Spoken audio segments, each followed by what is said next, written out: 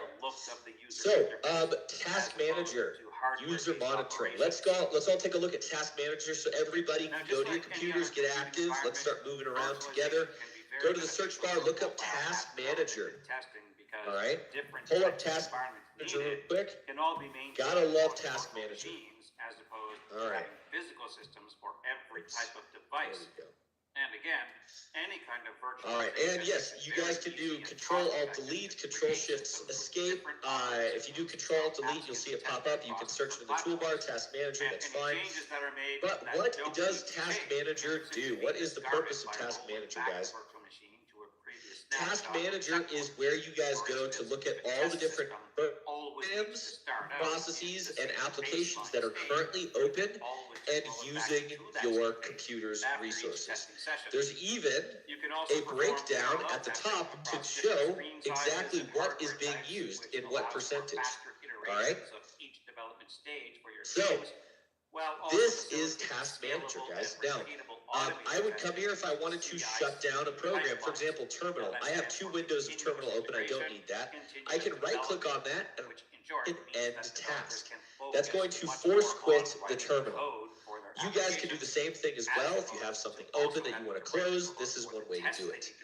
So, ending the task in Task Manager is the best way for you to shut down a program if it's not responding. I'll say that one more time. Going into Task Manager and shutting down the task, right? Stopping the task is the best way for you to close out and shut down a program if you're having issues with it and it's responding to you. submit it for Exactly, testing, it's just then like a go force right back quit. to working on more code. So that is the So all of idea this here put on the main together can page. be The next especially page useful is for all quality about your assurance, performance, guys. development, So security this is going to testing, be and a training. cool breakdown of every one of Now, your that all said, major ultimately, a resources like virtualized CPU, environment memory, is still disk, all virtualized. right, your So there can storage, still be issues that can Ethernet, arise your when wired apps are network running adapter, in an your emulated wireless environment, network adapter, such as like background your, again, services that network may behave interface cards. differently as opposed to when Your, they're again, run on NPU, this is a actual neural physical processing devices. unit. This is Plus, something that's a hardware little bit accelerating newer. We haven't features talked such about them as yet. camera or And then GPS absent in GPUs, the emulated environment, your and any graphics kind of processing sensor unit, which simulation again may is our cause graphics card. inconsistent results as And compared to an we actual have physical multiple device. GPUs So here. Looks to like I am troubleshoot using any my such integrated issues, you graphics should right compare now. logs So this is from the graphics that real are on test my runs and CPU. emulated runs to see This where one they underneath differ, that is the graphics card validate that app is on this performance laptop. and user interface Again, behavior this is just against the work baseline physical laptop. device So, behavior, and no, isolate API no coding 5080s. consistencies Sorry by guys, if you testing guys their wanted that, or function calls 5090s. across That's what you're getting all both the excited about. emulated environment and the So physical that device. is In the short, while the breakdown virtualized here on the and/or performance emulated tab environment of is great, Task it's Manager. always good to have All right. actual physical devices on If hand you guys as go well to app for more history, accurate testing you guys can results. take a look and see what apps and what On apps that were note, being used, there when are were they also being bridging used. tools that can All be right. used to And allow you the can even emulators see to what communicate time, with real according to the devices, so CPU, that basically code these can apps be were deployed used. in the All right. emulator. And You don't have an tested NPU on your in the system. That's emulator, fine. It's but probably it can also be it's sent likely just from because the this is a emulator newer to an laptop. actual device, so This it can one be is, executed on the real and I mean device, newer as which in allows they the just developer sent this out to the compare how the code instructors, to the lead executes in the instructors, environment, and these ones and are to more easily have to be a little bit more document any capable platform-specific bugs than your separately guys' to student avoid any laptops. false That's mainly positives because we in have to test run results. a couple more advanced programs, Ultimately, some especially best when it comes practices then for to emulator-based virtualization testing and getting you include guys all running set up with virtual side-by-side machines and tests whatnot. in both It helps to emulated be able to environment have a and on little a bit real more device juice. for the most accurate So, results. But that's ensure app that your history. emulators have Startup resources apps. If you guys, how many of you guys have ever turned on your computer and you guys have apps that just open up without you asking them to as soon as you log into Windows? You guys know what I'm talking about? Yeah. Teams. Okay, if Teams is bothering you, turn it off here. This is where you guys would go. The startup tab in Task Manager. This is how you guys turn apps off from starting up when you log into Windows. All right, that's how you disable that. So you can go ahead and turn that off, stop it from again launching. You guys hover over the app, right click it, and then you can click on disable. All right, or you can go to properties here, and then you guys can go ahead and set to disable this on startup. All right, or make sure that it's disabled on startup. As opposed to having to set up, maintain, and manage the testing Users, this is going to itself. breakdown of resource usage like CPU, memory, and whatnot between different users. For example, I've got two different user accounts on this PC here. I've got my personal account, and then I've got my work account. In this And presentation, clearly, we'll explore the one is doing a importance little of bit more than root the other. cause analysis for All right? mobile environments, So that's which is a going to key be aspect of where you identifying can the view underlying causes usage of based off of recurring or user, which is systemic under the issues users in tab. enterprise-level mobile fleets. All right. In simpler terms, running down issues. And then that over seem here, to you guys can affect see many details. devices at This the is same just time. further For detailed instance, information perhaps on an what you internal see app here on was the main recently page as deployed, far as what but a particular processes and feature is apps not are being working run on right now. instances. If you click on details, So it's just determining a the root more cause helps detailed prevent description of repeated what you incidents see of the same earlier problem, on. So I'm and not going any to spend too much escalations time that on will that. be The necessary one thing to I will isolate say though is the issue. here, all right, It on also this reduces page, downtime and support you guys costs, can see while at the same time services helping to improve user tab, satisfaction which and device again, if you stability. guys recall, But think determining about the this. actual If you root guys cause recall can back to be when we more were learning about the user-centered than Microsoft done. Management So Console, your efforts should focus on the technical symptoms. remember when I told you guys the story about me and the Wi-Fi and how I disabled it on my laptop, right? And then I was like, oh crap, and I had to go in here and restart the services. This is the exact same thing. It's inside Task Manager, but you can also get it inside the Microsoft Management Console under Services. So when it comes to All right, analyzing these any two are the kind of exact issue, same thing. you need data. All right, your data so they're collection both needs to be services. These are both services. So Task Manager is a computer program, so that you can compare the and data make sure from you guys source. remember that it is a Toward that computer end, program there are that tools has can a be used, lot of including information mobile inside of device it. management platforms Mostly, such the as information in Microsoft's Task Manager Intune, revolves around Jamf, what and Google application Workspace and software are up and open and using my computer's resources right this second. All right? But there is also the Services tab and the Startup tab. So remember the Services and the Startup tabs, the Users tab as well. But remember those two tabs, those are the big ones. You guys remember those? You will be fine for the test. So that, folks, is a breakdown of Task Manager, guys. That is Task Manager in a nutshell. From your analytics data, you can And that really does show you guys how we use, and again, that's a beautiful tool to have. I would use Task Manager when a program is not responding, when it's freezing, when I need to force quit it or shut it down, I need to stop the process. That is when I would definitely want to be using Task Manager, all right? Or when editing apps that start on startup. That is a question that people have seen and you will see on the test. So many people see those. You will see that question on the test, I guarantee you. I can't obviously, for test compromise reasons, tell you exactly what the question is worded like, but I can tell you that you will, in fact, see questions like that, of that nature on the test, all right? What are you going to use, again, Task Manager for in the Services tab, right? Or on Startup, how to disable an app on Startup, things like that. All right, cool. So the other tool that I wanted to show you guys, this is a tool that you cannot get in the toolbox. So this is another one of those tools that's outside the toolbox, guys. If you all go to your search bar and just type in or system information, sorry, not WinFor, system information, so sysinfo, all right? Just go ahead and open the app that says system information, and you guys will get a nice, beautiful printout here of all of the information about your current setup on your machine. This is everything that is currently set up on your guys' machine. All right, it talks about different versions, talked about the physical memory, talks about hardware, talks about software. This is system information, and really important you guys know where to find it. Just type in system information. That's the big takeaway. Retesting for any issues, review device logs for any errors or recurrences. All right. And verify device metrics such as battery health and or the network. How are you guys doing right now? Give me a thumbs up if you guys are doing okay. Give me one of these if you guys are, if we're wavering. All right, we're good. Okay. Lastly, give me one of these if you want to cry. Better not see any of this. All right. Okay, I'm watching you guys. IT service management and so, all right, let's keep moving on here. So this was again system information. I already talked to you guys about Event Viewer. You guys remember when I was showing you guys the diary entries, the logs? Remember?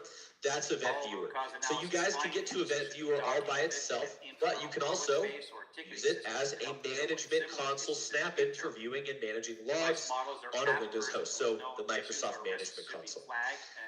If you guys recall when I pulled up, and I really should stop closing out Microsoft Management Console here. But yeah, so if you guys remember, we took a look at it here. File, add your snap-in, Event Viewer, add. So once I have Event Viewer here, I can create custom views, and then you guys can see here under the Create Custom Views window, I can choose between which level of event I want. So just remember that there's different levels of events. There's critical, warning, verbose, all right, error, informational, all that other fun stuff. Verbose is just a fancy of saying it's going to talk a lot, especially just about everything that it's doing every single second of the day. Right now I'm spacing out. Right now I am again looking at a wall. Right now I'm doing this. Like that is what it's going to tell you with verbose. It's just a constant status update of everything it's doing all the time. But that is it for Event Viewer. So Event Viewer is where you guys are going to go to interact with your system's logs. That is where you guys go to access the logs, is Event Issues Viewer. at hand include intermittent Wi-Fi disconnects. All right. And then we already talked about Task Manager here and all the different tabs. So again, the Performance tab as the App History tabs. All right. CPU and GPU page. All right. average And memory monitoring. Okay, so looking at different usage as far as RAM is concerned, you guys can go through each one of those pages here on Task Manager if you guys remember. Addresses each issue.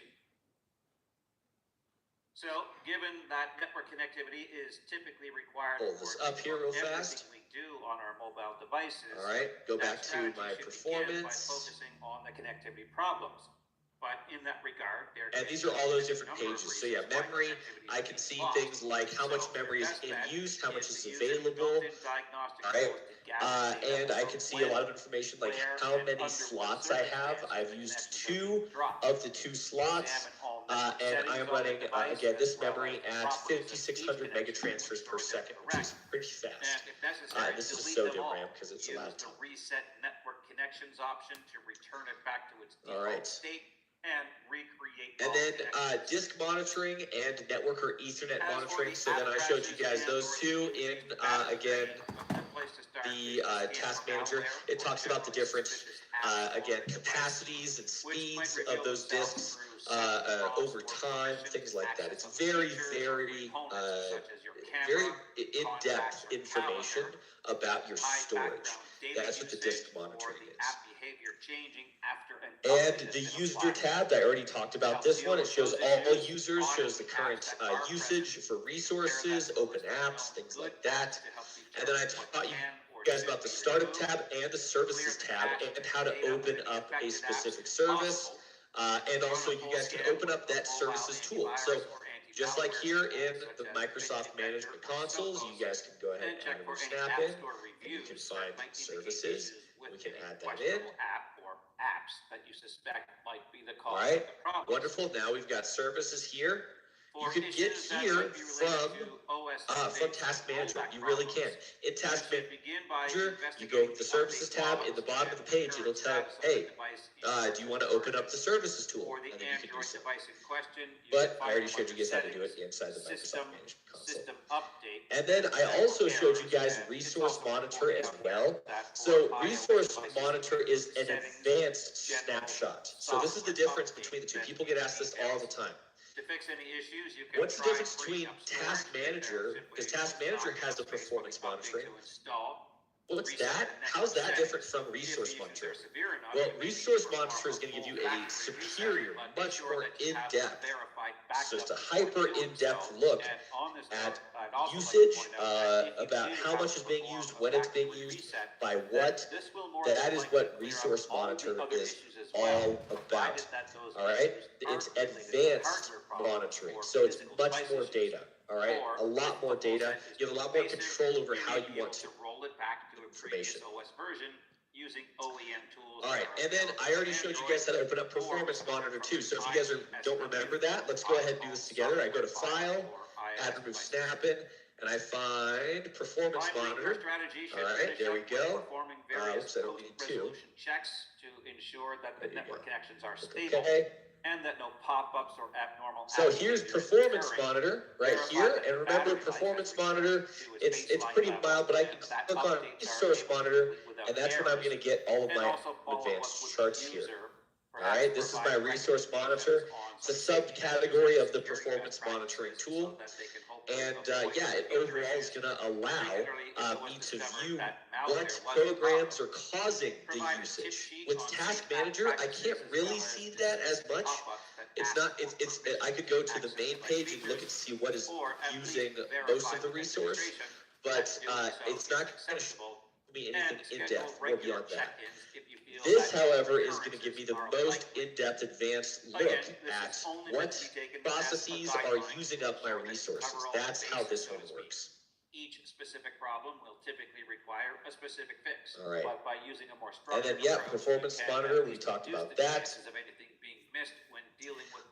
This is going to be, I believe, the last tool. Oh, it is. Okay, cool. Guys, guess what? Congratulations. This is the very last that you need to know. The last tool windows. We've talked about so many today. We talked about command line tools. We talked about these graphical user interface tools. This is the last GUI tool that I have to teach you guys about today. We did this by exploring, so, diagnosing system config. All right, you guys go to the search bar and type in system config. CPU overuse and background app problems, troubleshooting Wi-Fi, Bluetooth, and NFC connectivity. So what is system configuration and why do you guys even need to know about it? So system configuration, it's really hard to see it. I know it's very small here, so it's kind of hard to see. But system configuration is where you guys go to alter or make changes to how your Windows operating system is going to boot next time, for example. So you've got general, you've got boot, you've got services, again, another services tab here, startup tab, and different tools. So you guys, if you guys make your way over to boot, you guys can choose from here. All right, this is actually where you would go to choose if you want to boot into safe mode. So if you guys are ever curious of how to boot into safe mode, this is how you guys can do it. You can boot into safe mode here. So on the test, write this down. This will be on the test. How do you boot into safe mode? Open up system configuration, go to the boot menu, and then enable, again, secure boot. Or safe boot, rather.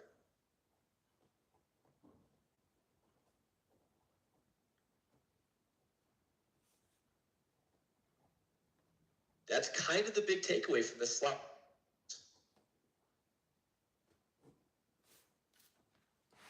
Any questions on this one?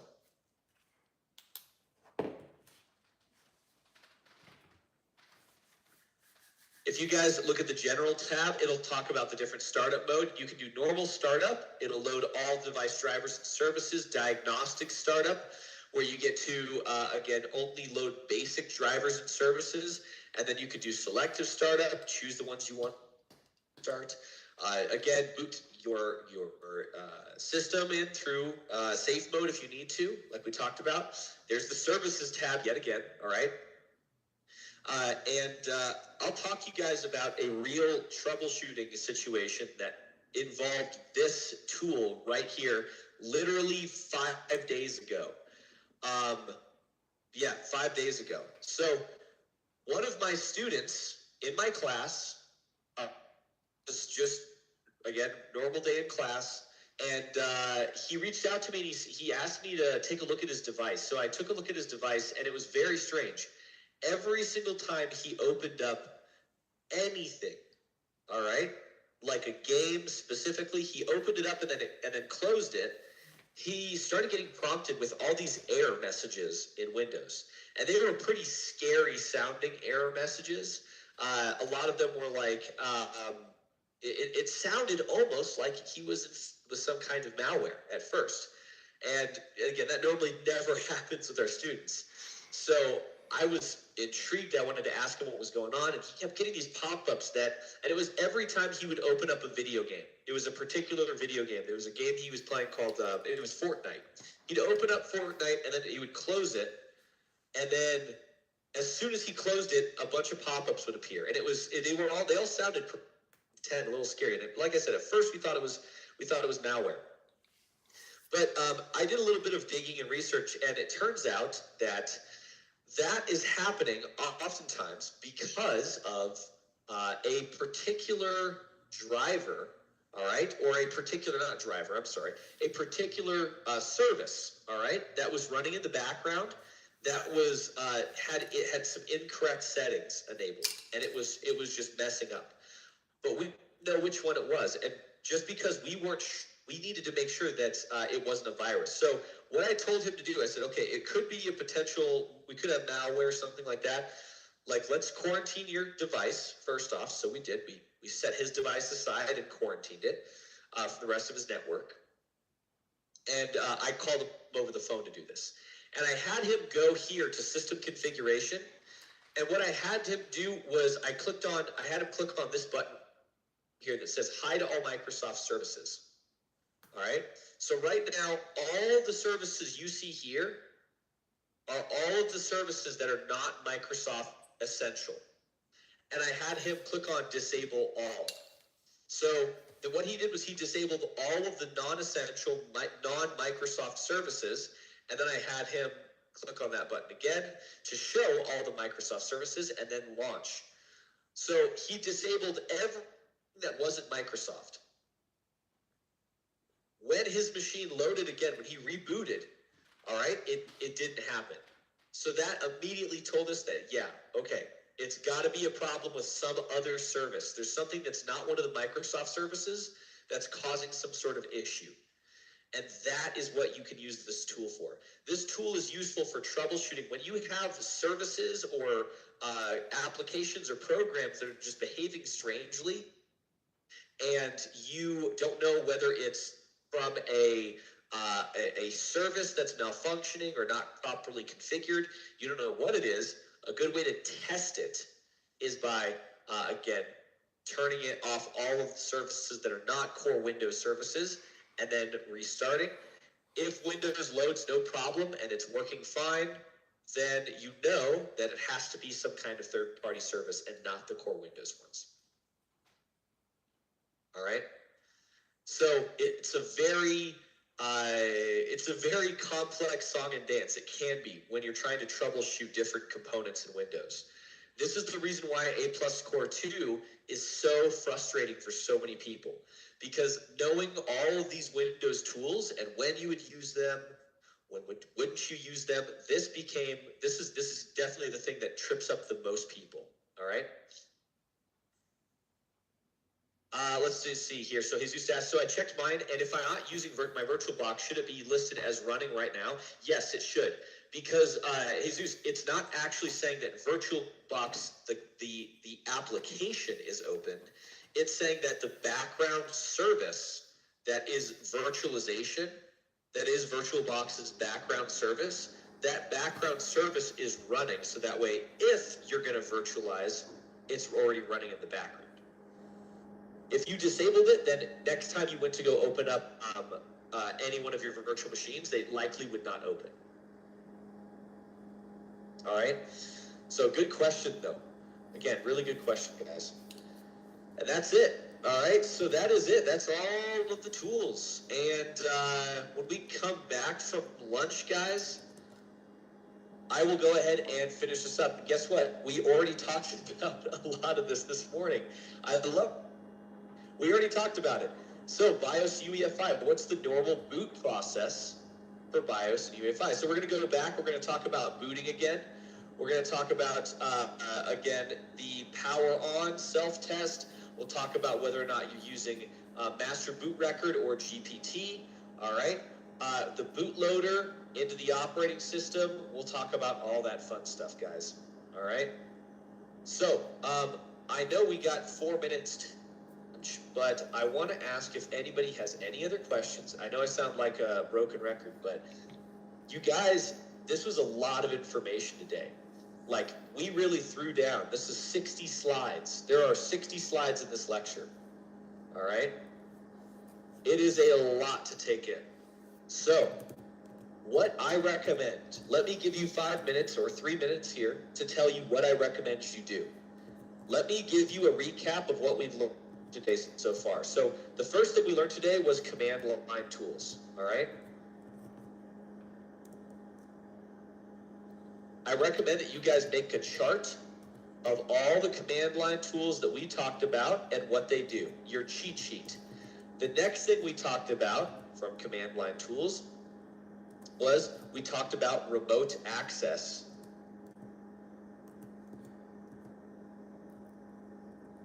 All right. We talked about remote access tools. Well, guess what? Same thing. All right. All the different remote access tools and what they do. Because again, at the end of the day, we just listed stuff off. That's all we did today is we just listed stuff off. Command line, we talked about ping, traceroute. We talked about ipconfig, nslookup. We talked about netstat. That was it. Remote access tools. Remote desktop connection. Microsoft's Remote Assistance, Microsoft's Quick Assist, Windows RM for remote management, Secure Shell. We talked about Spice, done. And then make another one with all of the tools that we talk about. So literally just, it's almost like flashcards, right? Kind of, but you just have these little tables. And this really helps you compartmentalize. When it's a lot to take in, you guys compartmentalize stuff. All right? That's the best way to do it. So again, absolutely, it's a lot of information to take in. So if you guys can get through today's lecture and feel like you might not be experts, but if you can get through today's lecture and you feel like you have structured information in front of you that is easy to study, guys, you will fly through the test. All right? This is like the hardest part of these tests. Day 3 and day 4 are like the hardest parts of the tests, for sure. All right? Okay. It's lunchtime, guys. So we are taking, we're going to go ahead and take a break for lunch now. And then we come back. All right? You guys are going to we're going to do lecture. We don't have career services today, right? Is today a career services day for you guys? No. No? Okay, good. Thank you. So we're going to go ahead, go to lunch. We'll come back. We will do this. We'll finish up the lecture, and then I'm going to give you guys 2 hours for assignment time. So you guys will get 2 hours to work on your assignments. You guys are going to do those together, and then I will give you guys some demos of some very helpful tools to help you guys out, okay? I'll show you guys some tools, get you guys excited about what's to come. Some fun substitute stuff, and then we'll wrap up the day. So anyway, thank you guys. It's been fun so far this morning, even though it's been crazy. It's been fun. Let's go ahead and go to lunch. So please clock out for lunch. I'll see you guys back here in 1 hour. Enjoy your lunch, guys.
Hi, my name is Aaron Sampson.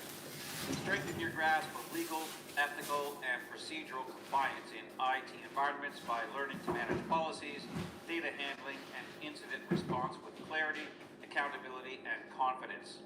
In this course, we'll help you to understand foundational legal and procedural topics that ensure IT operations remain secure, compliant, and audit-ready. Follow structured incident response steps, including preserving data integrity, documenting the chain of custody, and managing volatility. Explore software licensing models, including perpetual versus subscription, personal versus enterprise use, and open source versus commercial terms.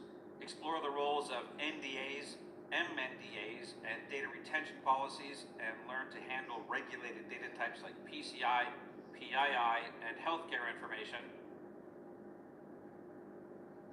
Define acceptable use policies, enforce compliance, and respond effectively to privacy incidents and breaches, and conduct audits to verify licensing, data handling, and user acknowledgements, and examine a case study of developing and implementing comprehensive IT policies from the ground up.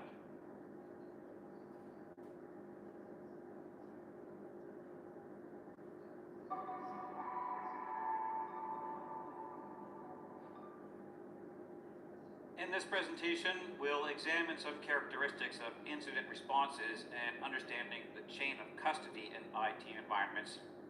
So beginning with incident responses, these of course help to ensure that there is a system in place to respond to security or technical events in a timely manner, which also helps to enhance the readiness and recovery capabilities of your organization by minimizing disruptions to your business operations and reducing downtime. Effective responses also include preserving evidence for any potential legal or regulatory actions, and they can strengthen your security posture by applying preventative measures that have been learned from past incidents. By contrast, the consequences of poor responses include amplified data loss and recovery costs, not to mention the additional lost time due to scrambling through an incident as opposed to following an established plan, and possibly legal penalties and reputational damage if the issue is severe enough and or if it becomes publicly known. So some core steps of a well-implemented response include identification, which itself involves detecting and classifying an incident as quickly as possible; containment, which involves isolating affected systems to limit the spread; eradication, wherein malicious components are removed and vulnerabilities are patched; recovery and restoration through backups or snapshots, along with validating that functionality has been fully restored; then applying lessons learned through post-incident reviews and investigations, and updating policies and defense strategies. For situations where evidence needs to be preserved and data integrity maintained for future audits and investigations, there are several approaches, including bit-level imaging for storage devices, which literally copies an entire device such as a hard drive bit for bit so that you have an identical copy that can be used for forensic analysis. Simply attempting to minimize handling will also help to ensure that nothing gets changed, even through normal and well-intended interactions. For example, if a support person connects a compromised USB drive to any other computer in an attempt to ascertain what happened with it, and some random read-write error occurs due to whatever happened to that device in the first place, it could end up altering the data that needs to be preserved. Ideally, securely store the original device in a tamper-proof and access-controlled environment so that no one can gain access until the authorized investigations begin, and maintain detailed documentation of each step of the process, such as timestamps, the identity of the user who interacted with that device or unit, and what actions were taken, so that a complete history of interactions is available to assist with the investigations. As for the chain of custody, this refers to a record of how all evidence was handled from the point of its initial collection through to the point when an authorized investigation begins. It includes who collected the evidence, when and where it was collected, each handoff, analysis, or transfer of that evidence to another person, the use of tamper-evident packaging, and using signed and dated custody forms at each transfer point so that the entire chain can be tracked if necessary. Another consideration is what's known as the volatility of data and the order by which that data should be collected. Now, volatility in itself refers to how likely it is that the data might change from its initial state or be lost before you can get to it. Examples of high volatility data might include dumps from CPU registers, memory caches, and active network sessions. So data that is highly volatile should be gathered as quickly as possible, followed by any less volatile data, which might include things like hard drives and archived backups. So your strategy should include ensuring that you have the means to gather volatile data as quickly as possible. For instance, performing a memory dump so that you can perhaps access encryption keys or malware scripts that would disappear as soon as the system is shut down, then gather the affected hard drives later. Issues that are severe enough to warrant deeper investigation might require you to collaborate with other key players, which should begin internally with management and perhaps your legal teams, then, if necessary, escalate to involve law enforcement or governmental agencies. Lastly, some best practices include limiting any public disclosure unless the circumstances dictate that you have to disclose the issue to the public, such as when customer information is breached. But again, it would be your legal teams that would make that call, and maintaining the confidentiality of any sensitive findings that your investigations might reveal, again, such as private customer information. You would most likely be legally bound to protect that information anyway. So when it comes to incident responses and a chain of custody, there are certainly more things to consider than just fixing the problem. So be sure to apply these approaches in your organization.